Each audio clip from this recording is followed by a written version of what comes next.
The sun had barely cracked the horizon when Senior Airman Vega Castillo found Master Sergeant Rourke face down beneath the starboard wing of Thunderbolt 27, his weathered hands trembling as hydraulic fluid pooled around his boots. The A-10 Warthog loomed above them both like a sleeping predator, its titanium bathtub cockpit catching the first amber light of dawn. Vega had been walking the flight line with her helmet bag, prepping for another day of being the squadron's perpetual backup pilot when she heard the wrench clatter against concrete. Rourke was clutching his chest, gasping. She dropped everything. Her fingers found his pulse, steady but erratic, and she keyed her radio without hesitation. Med emergency, hangar 6, cardiac event, need crash cart now. Her voice was calm, professional, the kind of steady that comes from flying close air support missions where seconds decide who goes home. She loosened his collar, elevated his legs with a toolbox, kept talking to him about his grandkids until the paramedics arrived. Rourke survived. The next morning, when Vega reported for her pre-flight brief, the entire maintenance crew was standing in formation outside Hangar 6. And there, stenciled in fresh white paint beneath the cockpit of Thunderbolt 27, was her name.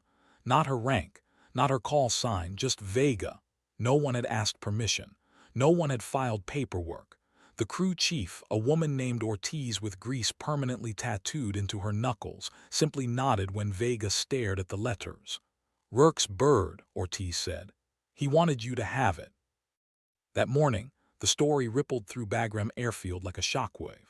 But what no one understood yet was that Vega Castillo wasn't just some rookie pilot who'd performed first aid.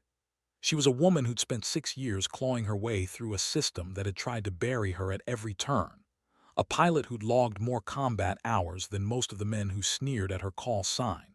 And a tactician whose decisions in the cockpit had saved more lives than anyone in command would ever publicly acknowledge. The painted name wasn't just gratitude, it was a declaration.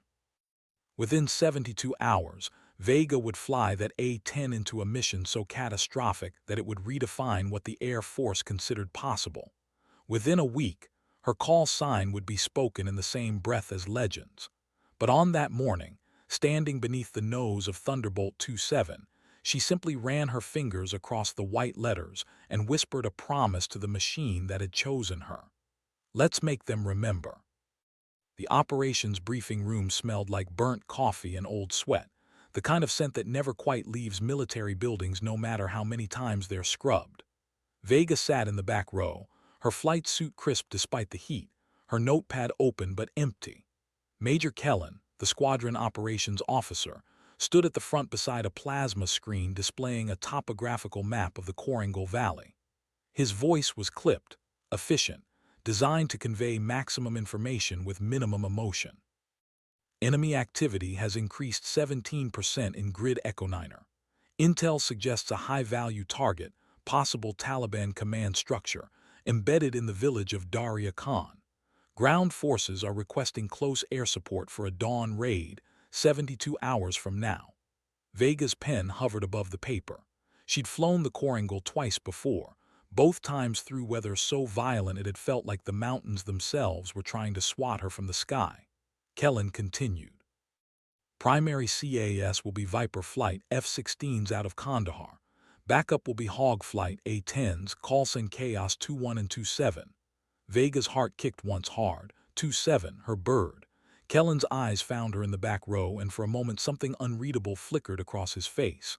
"Castillo, you're flying 27. Chaos 21 will be Captain Harrow." A few seats ahead, Harrow turned and gave her a look that was half smirk, half appraisal. He was old guard, a pilot who'd earned his wings before women were allowed in combat roles, and he made no effort to hide his skepticism. "Try to keep up, rookie," he said loud enough for the room to hear. Vega didn't respond. She'd learned long ago that silence was a weapon, that letting men underestimate you was sometimes the smartest tactical decision you could make. She simply nodded and wrote down the grid coordinates. After the briefing, she walked the flight line alone, her boots crunching on gravel as the Afghan sun climbed higher. Thunderbolt 27 sat waiting, and beneath the cockpit her name gleamed. She climbed the ladder, settled into the seat and ran her hands over the controls. The A-10 was an ugly beast, a flying gun platform built around a 30mm rotary cannon that could shred tanks. It was slow, ungainly, brutally effective. Vega loved it the way some people loved old dogs. She keyed the intercom. "A-10’s systems check." The crew chief's voice crackled back immediately. "All green, Vega. She's ready when you are." Vega closed her eyes, felt the weight of the helmet in her lap, the texture of the ejection seat harness. She thought about Rourke, about the way his hands had shaken, about the way A-10’s had painted her name without asking. She thought about Harrow's smirk, about every briefing room where she'd been the only woman, about every instructor who'd assumed she'd wash out. Then she opened her eyes and began her pre-flight checklist. Outside, the sun burned white against the Hindu Kush, and somewhere in those mountains, people were preparing to die. Vega intended to make sure it wasn't the ones on her side. The 72 hours before the mission crawled by like a wounded animal. Vega spent them in the simulator, flying the Corangle approach until her hands moved on muscle memory alone, until she could picture every ridgeline and wadi in perfect detail. She studied the intelligence reports, memorized the frequencies the ground team would use, reviewed gun camera footage from previous CAS missions in the valley. Captain Harrow, by contrast, seemed to treat the whole thing as routine.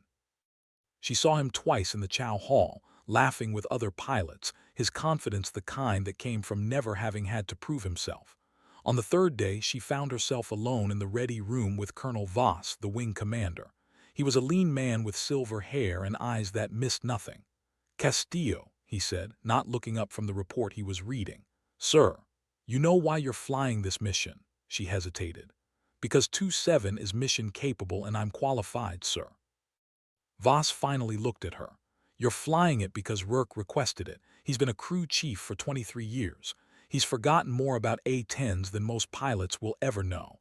When a man like that says a pilot is ready, I listen." He paused. "Don't make me regret it." Vega stood straighter. "I won't, sir." Voss returned to his report, and Vega left the room feeling the weight of something she couldn't quite name. That night, lying in her bunk, she stared at the ceiling and thought about her call sign.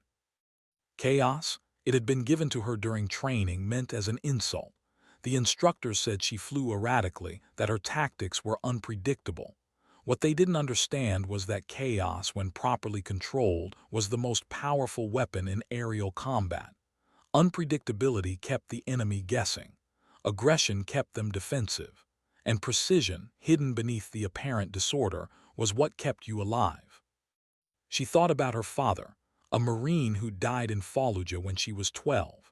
She thought about the recruiter who told her women didn't belong in cockpits.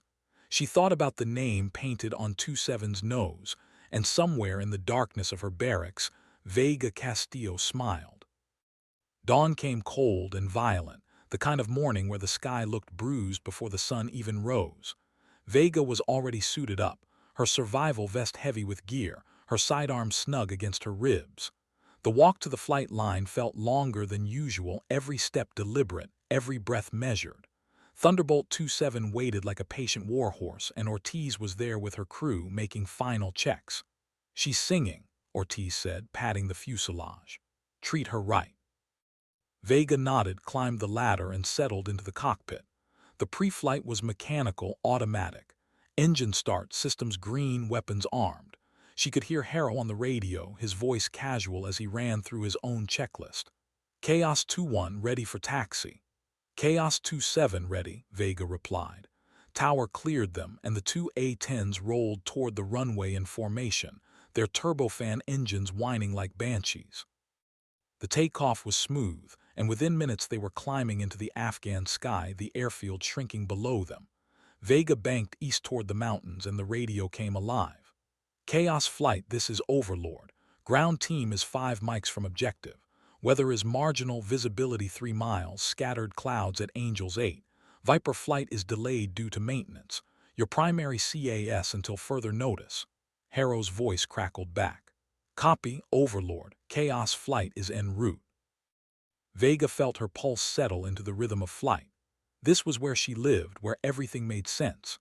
The stick felt like an extension of her hand, the aircraft responding to her thoughts as much as her inputs. They crossed into the Korangal Valley, and the landscape below transformed into something primal. Jagged peaks, narrow valleys, villages clinging to slopes like barnacles. The kind of terrain where helicopters died and jets struggled. But the A-10 was built for this. Slow, low, lethal. Chaos 27, confirm weapon status, Harrow said. Vega glanced at her panel. 27 has full load. Maverick missiles, Hydra rockets, 1,100 rounds of 30 Mike. Stay on my wing, Castillo. Let the grown-ups handle the shooting. She didn't respond. The radio crackled again, this time a new voice, rough and urgent. Chaos Flight, this is Saber 16, Ground Team Commander. We are in contact, taking effective fire from the Ridgeline Grid Echo 934. Request immediate CAS, danger close. Vega's heart rate didn't change. She'd trained for this. Saber 16, Chaos 27, copy grid. Inbound now. Describe the target. The ground controller's voice was strained, punctuated by the sound of gunfire in the background. Chaos, we have multiple hostiles in fortified positions, east side of the ridgeline, approximately 200 meters from our position. They have heavy machine guns and RPGs.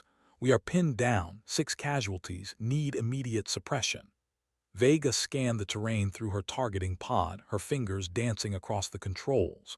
She found the ridgeline, zoomed in, and saw the muzzle flashes. Small figures moving between rocks, firing down into the valley where American soldiers were trapped. Saber 16, Chaos 27 has visual, marking target now.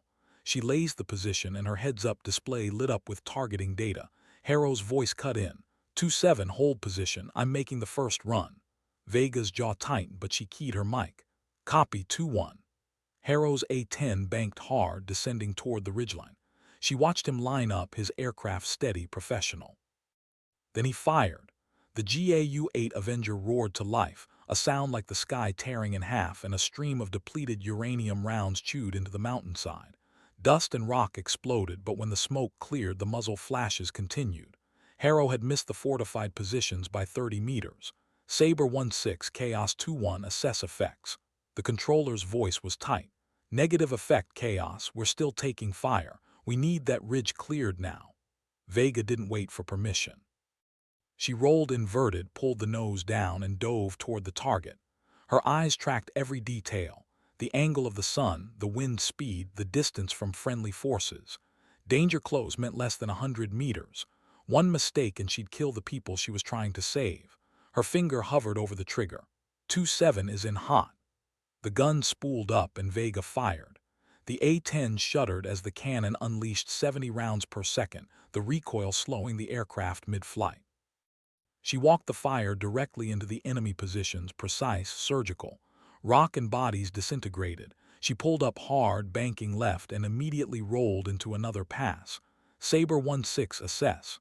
The controller's voice came back, breathless. Good hits, enemy fire has ceased. You just saved our asses, Chaos 27. Harrow's voice was clipped. 27, rejoin formation. Vega climbed back to altitude, her hands steady on the stick. She could feel Harrow's anger through the radio silence, but she didn't care. The ground team was alive. That was all that mattered. They circled for another 20 minutes, providing overwatch as the soldiers maneuvered until finally the controller gave the all-clear. Chaos Flight, Saber 16, objective secure, thanks for the save. Harrow didn't respond. Vega keyed her mic. Saber 16, Chaos 27, glad we could help. Stay safe down there. As they turned for home, the sun fully above the mountains now, Vega glanced at the name painted beneath her canopy. Somewhere far below, men were alive because she'd been in the sky. That was the only reward she needed. The debrief was tense. Major Kellen stood at the front of the room, his expression unreadable as he reviewed the gun camera footage. Harrow sat with his arms crossed, his jaw tight. Vega sat alone in the back, her face neutral. Kellen froze the footage on the moment of Vega's first gun run. Castillo, you deviated from the established flight lead's plan. Explain. Vega stood. Sir, the ground team was taking effective fire and had casualties. Captain Harrow's first pass did not suppress the enemy. I assessed that immediate action was required to prevent further friendly casualties, so I engaged. Kellen's eyes narrowed. You didn't wait for clearance. Sir, the controller had already declared the situation danger close and requested immediate CAS. I used my judgment as the on-scene pilot to execute. Harrow finally spoke. You broke formation and disregarded my command. That's insubordination. Vega turned to face him. With respect, Captain, your first pass missed the target by 30 meters. If I'd waited for you to reposition, those soldiers would be dead. The room went silent. Kellen looked between them, then back at the screen. Captain Harrow, your assessment. Harrow's face was red. She got lucky. Kellen didn't blink. The ground controller credited Castillo with saving 6 lives. That's not luck, Captain, that's skill. He turned off the screen. Castillo, your actions were aggressive and borderline insubordinate, but they were also effective. Consider this a verbal warning to communicate better with your flight lead. Dismissed. As Vega left the room, she heard Harrow mutter something to another pilot too low to make out. She didn't care. She'd done her job. That night she found an envelope slipped under her bunk room door. Inside was a handwritten note on unit letterhead. Vega, you flew like a surgeon today. Don't let the old guard grind you down. Rourke. She folded the note carefully and tucked it into her flight suit pocket. Outside, the stars over Bagram were brilliant and cold, and Vega Castillo stood on the flight line for a long time, staring at Thunderbolt 27. The next morning, her call sign started showing up in unexpected places. The thing about earning respect in a fighter squadron is that it doesn't happen in briefing rooms or ceremonies. It happens in the spaces between missions, in the quiet moments when no one is watching. Vega started noticing small changes. The maintenance crews would nod when she walked past. Junior pilots asked her questions about CAS tactics. Even Ortiz, who rarely showed emotion, clapped her on the shoulder one morning and said, "You made Rourke proud." But the most significant change came from an unexpected source. 3 days after the Koringal mission, Vega was in the squadron-ready room studying weather reports when Captain Harrow walked in. He stood there for a moment, then sat down across from her. His face was unreadable. "Castillo," he said. "Sir." Harrow was quiet for a long moment, then sighed. "I reviewed the tape again. You were right. My first pass was off target." He paused. "I've been flying A-10’s for 12 years. I thought I knew what I was doing." Vega looked up from her reports. "You do know what you're doing, sir, but that ridgeline was a nightmare. High winds, bad angle, it was a difficult shot." Harrow almost smiled. "You're being diplomatic. The truth is I underestimated you. I thought you were just some rookie who got lucky with a wrench and a crew chief." Vega held his gaze. "And now I think you might be the best CAS pilot in this squadron." He stood. "I'm requesting you as my wingman for the next high-threat mission, if you're interested." Vega didn't hesitate. "I'm interested, sir." After he left, she sat alone in the ready room, feeling something shift inside her chest. Respect wasn't given. It was earned, one decision at a time, one mission at a time. And she was just getting started. That afternoon, she was summoned to Colonel Voss's office. He was standing by the window, looking out at the flight line, and when she entered, he didn't turn around. "Castillo, I'm putting you on the duty roster for Operation Granite Shield. It's a multi-day campaign, deep interdiction, high-value targets. You'll be flying lead for one of the strike packages." Vega's breath caught. "Lead, not wingman, lead. Sir, I'm honored, but I've only been in theater for 4 months. Voss finally turned. 4 months and 17 combat missions. You've logged more danger-close CAS than pilots with twice your experience. And more importantly, you've shown judgment under pressure. That's what I need." He handed her a folder. "Read this tonight. Mission brief is tomorrow at 0600. Vega took the folder, her hand steady. "I won't let you down, sir." Voss smiled faintly. "I know." Operation Granite Shield launched on a moonless night, the kind of darkness that swallowed everything. Vega led a 4-ship formation of A-10’s into the mountains, navigating by instruments and instinct. Their mission was to destroy a Taliban supply depot hidden in a cave complex, a target that intelligence had been tracking for months. The approach was treacherous, threading through valleys so narrow that Vega could see rock faces on either side of her canopy. The other pilots in her formation, Harrow, a young lieutenant named Fan, and a veteran named Cruz followed her lead without question. They trusted her. That trust was a weight Vega carried like armor. Granite Flight, this is Overlord. Target area is hot. Enemy air defenses are active. Proceed with caution. Vega keyed her mic. Copy, Overlord. Granite is inbound. They descended into the target valley, and immediately the night lit up with tracer fire. Red streaks arced toward them from multiple positions, heavy machine guns trying to track their approach. Vega's training took over. Granite Flight, break formation. Engage air defenses first. Fan, take the western ridge. Cruz, eastern. Harrow, you're with me on the primary target. The formation split, each A-10 diving toward its assigned sector. Vega rolled into a gun run, her targeting pod locked on a gun emplacement belching fire. She squeezed the trigger and the GAU-8 roared. The gun position exploded in a shower of sparks. Harrow was right behind her, his cannon chewing into another emplacement. Within 2 minutes, the air defenses were silent. Granite Flight, reform on me. We're going in. They regrouped and descended toward the cave complex. Vega's targeting pod showed the entrance, a black mouth in the mountainside. She selected a Maverick missile, locked the target, and fired. The missile streaked away on a pillar of flame, and seconds later the cave entrance erupted. Secondary explosions followed, massive fireballs that lit up the valley. Good hit, Granite lead, target is destroyed. But then Fan's voice crackled over the radio, tight with fear. Granite lead, I'm hit, engine failure. Vega's heart went cold. Fan status. I'm going down, trying to restart, negative, I'm ejecting. Fan, do not eject, you're over hostile territory, stay with the aircraft, I'm coming to you. Vega banked hard, scanning the darkness for Fan's stricken A-10. She found it trailing smoke, descending in a slow spiral. Her mind raced through options, all of them bad. If Fan ejected here, he'd be captured or killed. If he stayed with the aircraft, he might crash. Fan, listen to me. You've got one engine, reduce throttle, extend your glide, head west toward the valley mouth. We'll escort you out. Fan's voice was shaking. Vega, I don't think I can make it. Yes, you can, trust me. Reduce throttle now. She watched as Fan's aircraft steadied slightly, the spiral slowing. The other A-10s formed up around him, a protective cocoon. Vega called back to base.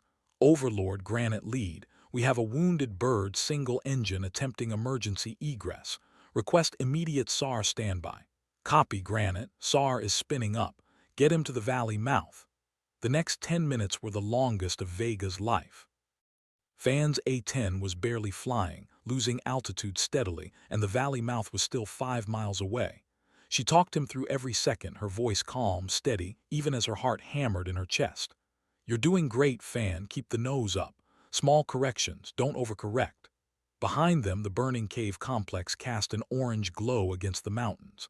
Ahead, the valley opened into flat desert, and Vega could see the lights of a forward operating base. Fan, you're almost there. 2 miles. His A-10 was barely above the ridgeline now, the remaining engine screaming. Then, miraculously, he cleared the valley mouth. Overlord, Granite lead. Wounded bird is clear. Request immediate landing clearance. Cleared to land, Granite. Emergency crews are standing by. Fan brought his crippled aircraft down in a controlled crash landing, the A-10 skidding across the desert in a spray of dust and sparks before coming to rest.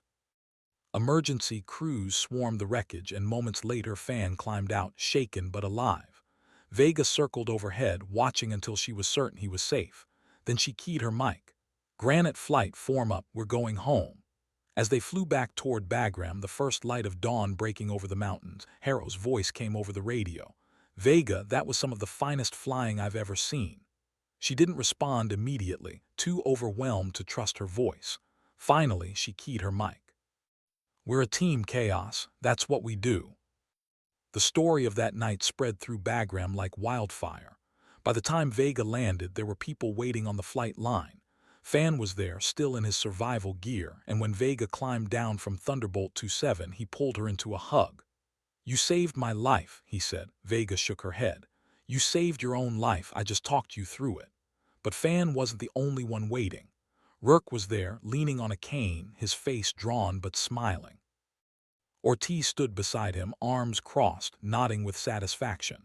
and behind them a crowd of pilots, crew chiefs, and ground personnel all watching in silence. Colonel Voss stepped forward. "Captain Castillo," he said, and Vega's heart skipped. "Captain. Effective immediately, you've been promoted to captain and designated as Granite Flight Lead for the remainder of Operation Granite Shield. Congratulations." Vega saluted, too stunned to speak. Voss returned the salute, then smiled. "You've earned it." That night in the officers' club, the squadron threw an impromptu celebration. Harrow bought her a drink, Cruz made a toast, and even the most skeptical old-timers admitted that maybe, just maybe, the new generation knew what they were doing. But Vega slipped away early, walking back to the flight line under the stars. She stood beneath Thunderbolt 27, her name still painted in white, and she thought about her father. She thought about every obstacle she'd overcome, every person who doubted her, every moment she'd wanted to quit but hadn't. And she thought about Fan, alive because she'd refused to let him die. "This is who I am," she whispered to the night. "This is what I was meant to do." The A-10 sat silent, waiting for the next mission, and Vega Castillo, call sign Chaos, was ready. The remainder of Operation Granite Shield unfolded over the next 3 weeks, a grinding series of missions that pushed every pilot to their limits. Vega led Granite Flight through strike after strike, hitting supply routes, command posts, and weapons caches deep in enemy territory. The Taliban adapted, moving their operations into more remote areas, using caves and tunnels that were nearly impossible to target. But Vega adapted too. She studied their patterns, anticipated their movements, and developed tactics that combined precision strikes with psychological warfare. She'd hit a target, then circle back hours later to catch the fighters who came to assess the damage. Harrow called it playing chess with bullets. The ground commanders called it genius. Through it all, Thunderbolt 27 became famous. Other pilots started referring to it as Vega's Warhog, and crew chiefs from other squadrons would come by just to see the aircraft that had flown more successful CAS missions than any other in theater. Ortiz maintained it with obsessive care, personally inspecting every rivet and wire. One afternoon, as Vega was climbing into the cockpit for another mission, Ortiz called up to her. "Hey, Captain, you know why Rourke wanted your name on this bird?" Vega paused. "He never told me." Ortiz smiled. "He said you reminded him of his daughter. She wanted to be a pilot too, but she died in a car accident before she could enlist. When he saw you help him that morning when you didn't hesitate, he said it was like seeing her again. He wanted to give you the chance she never got." Vega felt something crack open inside her chest. She nodded, unable to speak, and Ortiz gave her a thumbs up. "Bring her back safe." Vega always did. But on the 18th day of Operation Granite Shield, everything changed. Intelligence identified a high-value target, a Taliban commander named A-10’s who'd been responsible for dozens of coalition deaths. He was hiding in a compound in the Pech River Valley, a region so hostile that it was nicknamed the Valley of Death. The mission brief was grim. Ground forces would assault the compound at dawn, and Granite Flight would provide CAS. But the terrain was a nightmare. The compound was heavily fortified, and intelligence suggested A-10’s had surface-to-air missiles. Vega studied the maps until her eyes burned. She ran simulations, calculated angles, memorized every ridge and wadi. The night before the mission, she couldn't sleep. She lay in her bunk, staring at the ceiling, thinking about all the ways it could go wrong. Finally, she got up and walked to the flight line. Thunderbolt 27 sat waiting, and she climbed into the cockpit, sitting in darkness, her hands on the controls. "Tomorrow's going to be bad," she whispered. "But we've been through worse." The A-10 didn't answer, but somehow, sitting there in the silence, Vega felt ready. Dawn came with the color of blood. Vega led Granite Flight into the Pech River Valley as the ground assault began, and immediately the radio exploded with chatter. "Granite, this is Sabre 26. We are taking heavy fire from the compound. Multiple casualties. We need immediate suppression." Vega scanned the terrain through her targeting pod. The compound was a fortress, thick walls, fortified positions, and as she watched, a missile streaked into the sky from the courtyard. "Granite Flight, SAMs are active. Stay high, stay evasive." The missile missed Cruz by 50 feet, exploding in a ball of flame. Cruz's voice was tight. They've got stingers. We can't get low enough for gun runs. Vega's mind raced. The stingers had a ceiling of about 11,000 feet. If they stayed above that, they'd be safe but ineffective. If they went low, they'd be vulnerable but deadly. The ground team didn't have time for her to debate. Granite lead, Saber 2-6, we are being overrun. If you can't suppress that compound, we're pulling back. Pulling back meant leaving casualties behind. Vega wouldn't allow it. Granite flight, listen up. We're going in low, single pass, maximum aggression. Crews, you're with me. Harrow fan, suppress the SAM site. Execute now. She didn't wait for acknowledgement. She rolled inverted and dove, her aircraft screaming toward the compound. The altimeter unwound rapidly. 10,000 feet, 8,000, 6,000. The Stinger sight lit up and a missile launched toward her. Vega saw it, adjusted her dive angle and deployed flares. The missile took the bait and detonated harmlessly behind her. Then she was on target. She fired everything. Mavericks, rockets, and finally the gun, pouring 70 rounds per second into the compound. Walls exploded. Buildings collapsed. The courtyard erupted in flames. Behind her, Cruz was doing the same, and above them, Harrow and Fan were shredding the SAM site. The entire compound disappeared in smoke and fire. Saber 2-6, Granite lead, assess effects. There was a long pause, then the controller's voice came back, awed.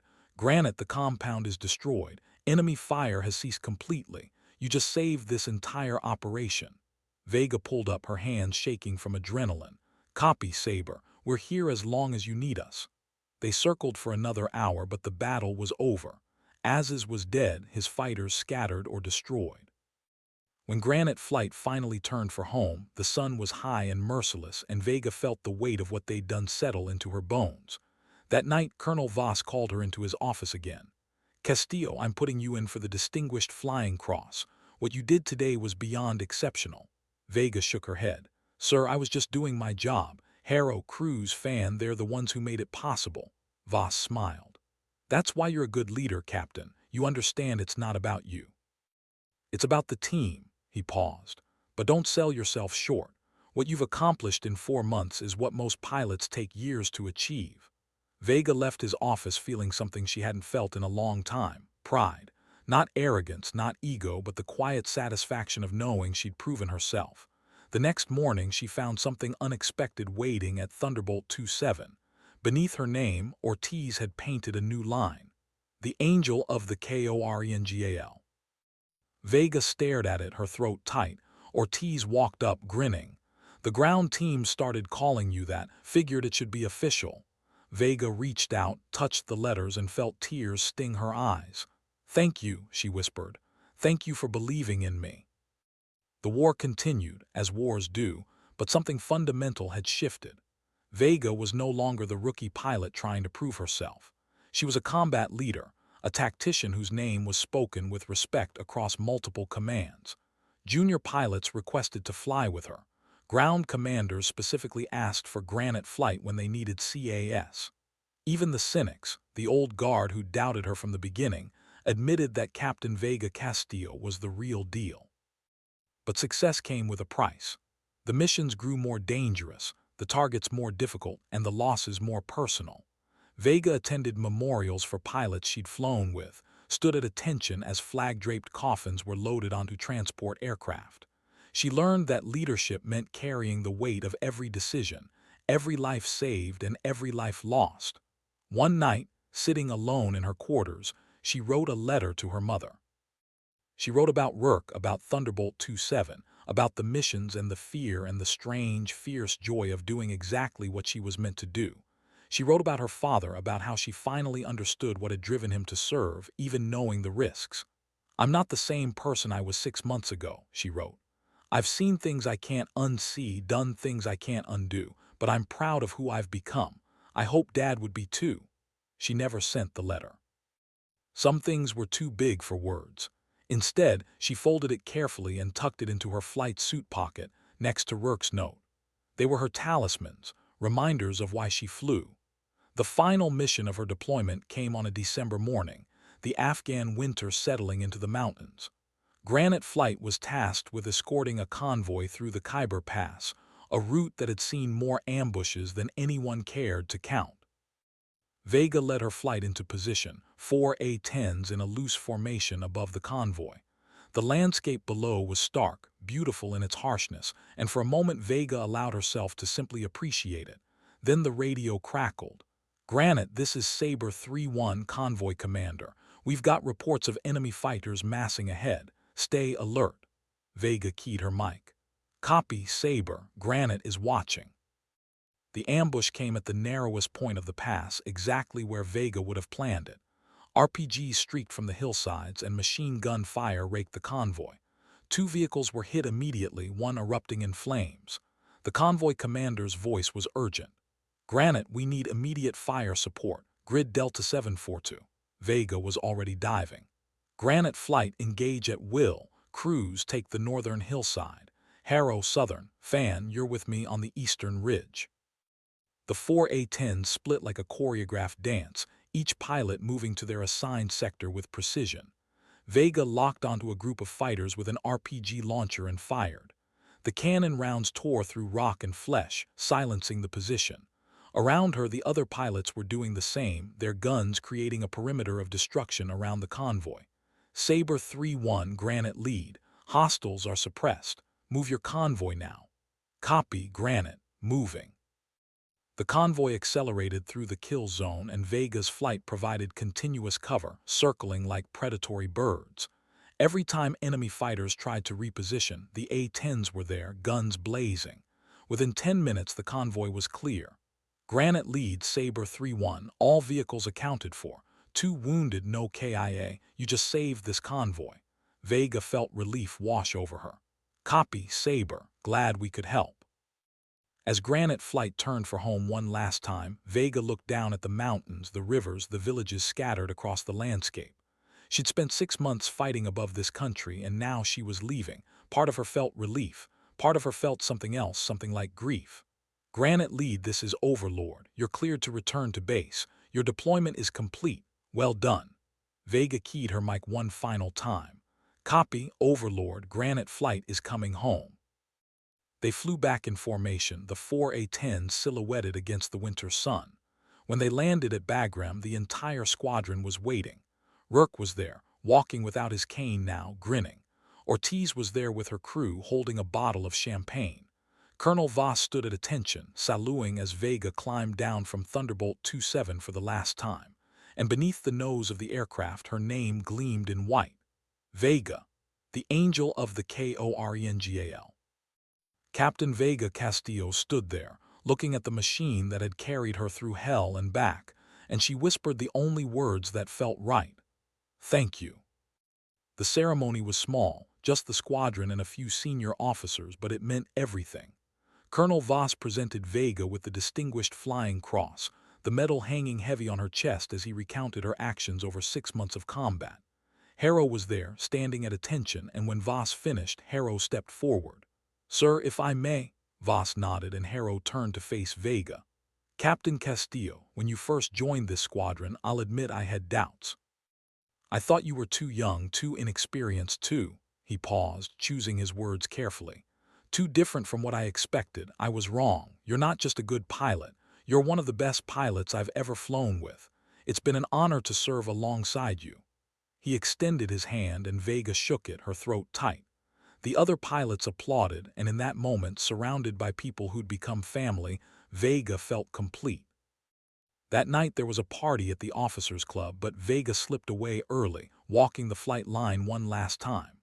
Thunderbolt 27 sat silent under the stars, and she climbed up to the cockpit, sitting in the seat that had become like a second home. She ran her hands over the controls, memorizing every switch and gauge.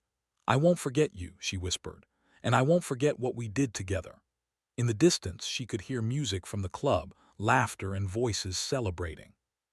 But here, alone with her aircraft, Vega allowed herself to cry, not from sadness but from the overwhelming weight of gratitude.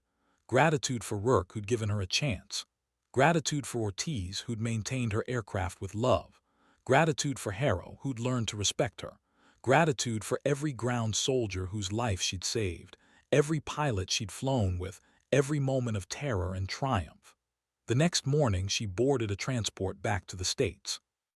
As the aircraft climbed into the Afghan sky one final time, she pressed her face against the window, watching Bagram disappear below. Somewhere down there, Thunderbolt 27 was waiting for its next pilot. She hoped they'd treat it well. Home was strange. Vega returned to the States with a chest full of medals and a head full of memories she couldn't share. She attended debriefings, gave interviews to training commands, and tried to adjust to a world where people complained about traffic and slow Wi-Fi while she just spent 6 months in a war zone. Her mother cried when she saw her, held her for a long time and said, "Your father would be so proud." Vega believed her. The Air Force assigned her to an instructor position at Davis-Monthan Air Force Base, training the next generation of A-10 pilots. She threw herself into the work, teaching young pilots the tactics she'd learned, the lessons written in blood and adrenaline. She was demanding, exacting, but fair. Her students called her the angel behind her back, and when she found out, she smiled. But late at night, alone in her quarters, she'd think about Thunderbolt 27. She'd wonder who was flying it now, whether they understood what that aircraft represented. She'd remember the weight of the stick, the roar of the gun, the feeling of pulling up from a successful gun run knowing that people below were alive because of her. 6 months after returning home, she received a package. Inside was a photograph of Thunderbolt 27, still bearing her name, still flying combat missions over Afghanistan. Attached was a note from Ortiz. "Thought you'd want to see her. She's doing fine. Misses you, though, we all do." Vega pinned the photograph above her desk, and every morning before she went to teach, she'd look at it and remember. Remember work. Remember the Quarangle. Remember the moment when a crew chief painted her name on an A-10's nose and changed her life forever. Years passed. Vega rose through the ranks, eventually becoming a squadron commander herself. She mentored dozens of pilots, both male and female, and she made it her mission to ensure that no one faced the doubts and obstacles she had. She became known as a fierce advocate for excellence regardless of gender, a leader who demanded results but supported her people unconditionally. And through it all, she carried the lessons of those 6 months in Afghanistan. The lesson that respect is earned, not given. The lesson that leadership means putting others first. The lesson that sometimes the most important thing you can do is simply show up and do your job with excellence. On the 20th anniversary of her first combat mission, Vega was invited to speak at the Air Force Academy.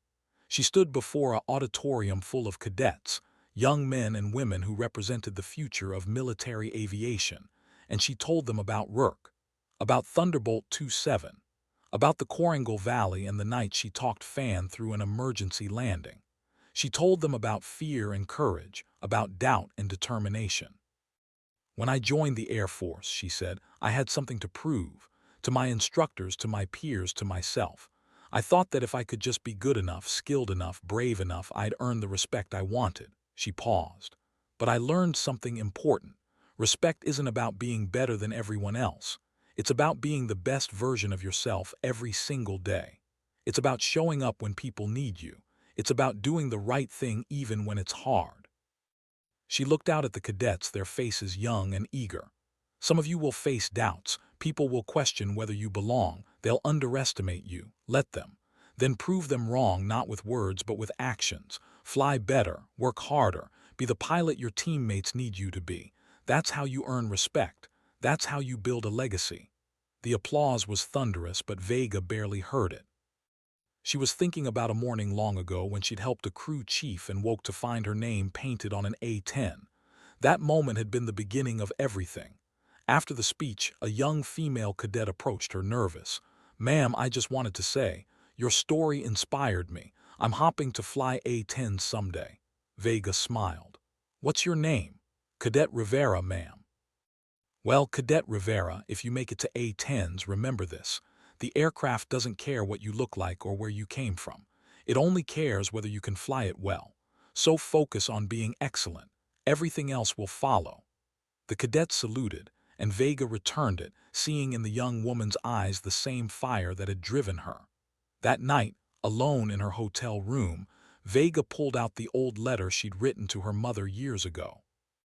She read it again, remembering the person she'd been then, young, uncertain, desperate to prove herself. She barely recognized that person now. She'd become something more, something forged in the crucible of combat and leadership. She thought about her father, wondered what he'd think of who she'd become.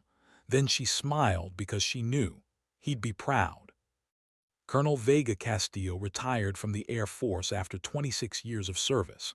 The ceremony was held at Davis-Monthan, and pilots came from across the country to honor her. Harrell was there, now a general. Cruz and Fan, both lieutenant colonels. Ortiz, retired herself, traveled from Florida. And Rourke's grandson, now a crew chief himself, stood at attention with his grandfather's old unit. But the most important guest arrived by flatbed truck. Thunderbolt 27, retired from active service, had been brought to Davis-Monthan for the ceremony. It sat on the flight line, her name still visible beneath the cockpit after all these years. Vega, the angel of the KORNGAL.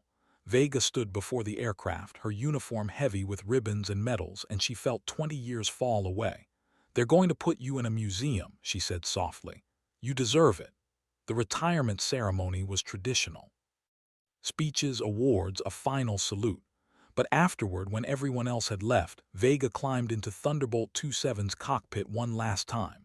She sat in the seat that had carried her through so many missions, ran her hands over controls that would never fly again, and she wept. Not from sadness, but from gratitude.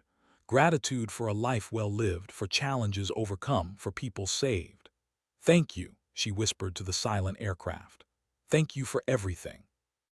As the sun set over Arizona, painting the sky in shades of amber and gold, Vega climbed down from the aircraft for the last time. She walked away without looking back, because looking back would have broken her. The next day, Thunderbolt 27 was transported to the National Museum of the United States Air Force. It was placed in the Modern Flight Gallery, positioned prominently among other legendary aircraft. A placard was mounted beside it, telling the story of Captain Vega Castillo and the 6 months she'd flown this particular A-10 in combat. Thousands of people would see it over the years. Children would point at the name painted beneath the cockpit. Veterans would stand in silence, remembering their own wars. And young women, dreaming of flying, would look at that aircraft and think, maybe I can do that too, because that was Vega's true legacy. Not the missions flown or the enemies defeated, but the example set. The proof that excellence knows no gender, that courage comes in many forms, and that sometimes the most important thing you can do is help someone when they need it, then live up to the name they give you.